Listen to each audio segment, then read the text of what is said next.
Hi, I'm Jon Lieber, and this is U.S. Politics in a little over 60 seconds. Today's question: how does Nikki Haley's campaign affect the state of the 2024 race? Nikki Haley, the former South Carolina governor and UN ambassador under the Trump administration, announced her 2024 presidential campaign this week, becoming the first Republican to challenge former President Donald Trump.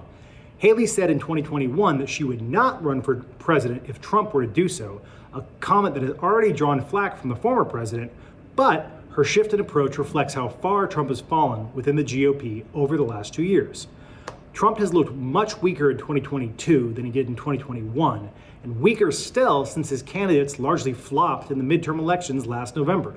The announcement of his presidential bid soon after drew big headlines for a day before being largely forgotten, and he had difficulty consolidating support ahead of his first campaign event in South Carolina last month. He does lead multi-candidate polls in a hypothetical 2024 GOP primary, but he's consistently lost head-to-head polls against Florida Governor Ron DeSantis, who right now looks like the person to beat. DeSantis is widely expected to announce a presidential bid this spring, and Haley's announcement could help him in the short term by drawing Trump's ire to another target. However, the Trump-DeSantis showdown is shaping up to be the central conflict of the 2024 GOP primary, with both men already having taken verbal swipes at each other. Given the heightened focus on the two men, Haley is likely hoping to position herself either as a vice presidential candidate or to stay in the race long enough for Trump and/or DeSantis to flame out.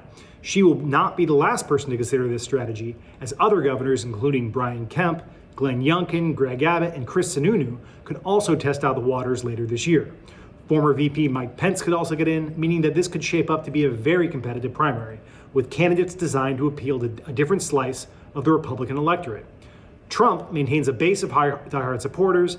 DeSantis is trying to position himself as the post-Trump populace. Pence appeals to evangelicals, and Haley hopes to win over establishment Reagan Republicans with a pro-business focus and a strong foreign policy stance, and a promise of a more stable political environment. Less of a question today is who these Republicans would face in the general election. President Biden is looking very likely to run, and he is unlikely to face a primary challenger if he does. Biden's biggest challenges will be the state of the economy and his age, which could become a major issue if Republicans nominate someone much younger.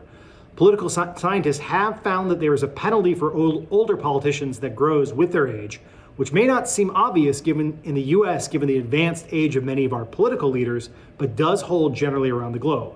Thanks for watching. This has been U.S. Politics in a little over 60 seconds.